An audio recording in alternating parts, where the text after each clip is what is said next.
Hello everyone. Our today's theme of discussion is biological databases.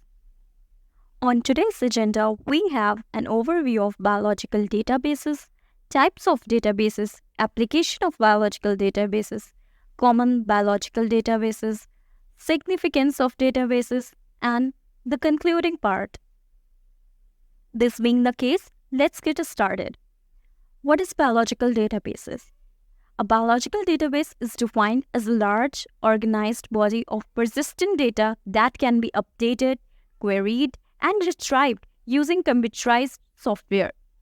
These databases are crucial for managing vast amounts of biological information generated through research.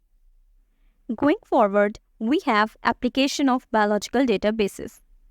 To the best of our knowledge, biological databases are essential resources in the field of bioinformatics, serving as organized repositories of biological data derived from various scientific experiments and literature.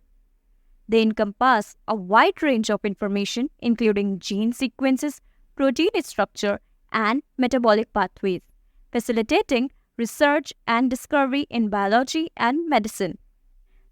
This allows scientists to store, analyze, and share data effectively, thereby enhancing the understanding of biological phenomena and aiding in the development of new treatments and therapies.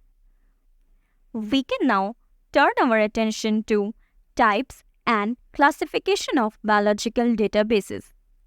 Biological databases are majorly classified into primary database, composite database, secondary database, structural database, and specialized databases.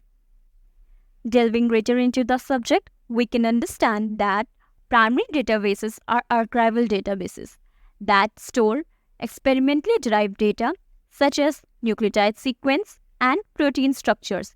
Once data is submitted, it is assigned an accession number and remains unchanged, forming a permanent part of the scientific record. Examples: GenBank.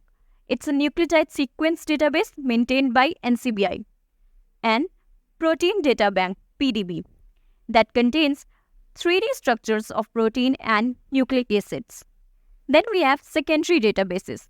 These databases compile and curate data derived from primary databases, often using computational algorithms and manual curation to enhance the information. They provide more valuable insights compared to primary databases. Examples include UniProt.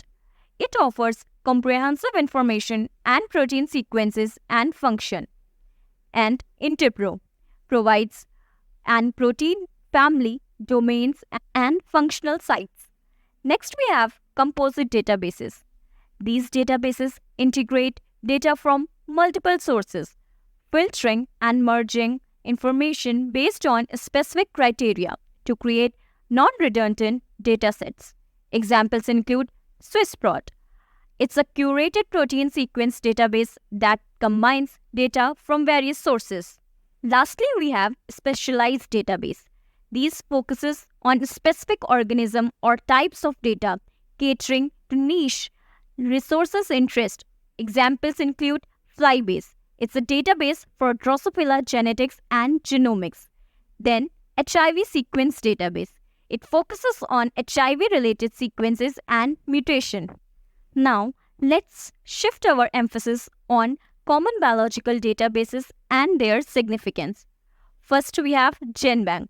It's a central repository for nucleotide sequence, facilitating genetic research and comparative genomics. Then we have UniProt. It provides detailed protein sequence and functional information essential for proteomics studies. Then we have Protein Data Bank, PDB. It stores 3D structures of protein, aiding in structural biology and drug discovery. Then we have EMBL.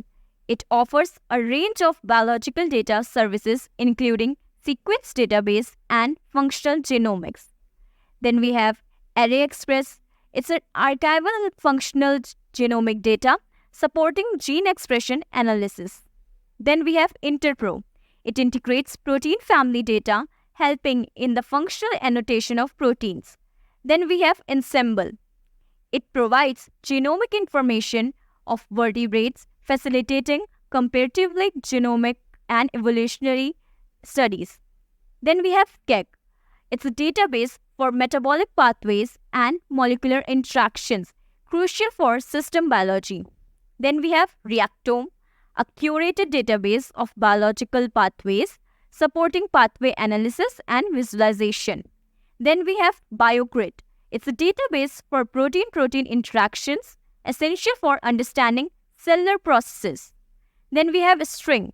It provides known and predicted protein-protein interactions aiding in functional genomics. Then we have Single Nucleotide Polymorphism Database. It's a database for single nucleotide polymorphism important for genetic variation studies. Then we have Cancer Genome Atlas, TCGA, a comprehensive resource for cancer genomics facilitating cancer research. Then we have Human Microbiome Project. It focuses on the microbial communities in the human body, aiding in microbiome research. Then we have RCSB PDB, a resource for assessing and visualizing protein structures, essential for protein structural biology research. Hence, we can conclude that these databases play a crucial role in advancing biological research, enabling scientists to assess, analyze, and interpret biological data effectively. Ongoing efforts focus on developing data exchange standards, improving data curation, and integrating diverse data types. Thank you all, and you can join our bioinformatics training and courses at Moeller Exer Informatics to deepen your understanding of biological databases and their application in research. Don't forget to like and subscribe to our channel for more insightful content. Feel free to comment below if you have any queries or need further information. Thank you once again.